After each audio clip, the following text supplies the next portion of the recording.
عبدوڵای کوڕی ڕەواحە سەحابیەکی تری بەڕێزی پێغەمبەر عەلەیهی سەڵات وەسەلام کە شەهید بوو،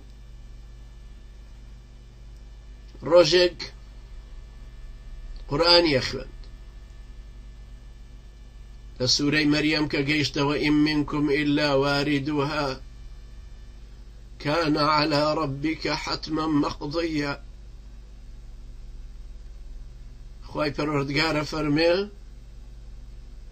ئەو جەهەنەمەی کە ئەو باسیەکەوە فەرمێ هیچ یەکێک لە ئێوە لەی دەرباز نابێ و ئیلا دێتە لای، دێت و ئەیبینێ كان على ربك حتما مقضيا.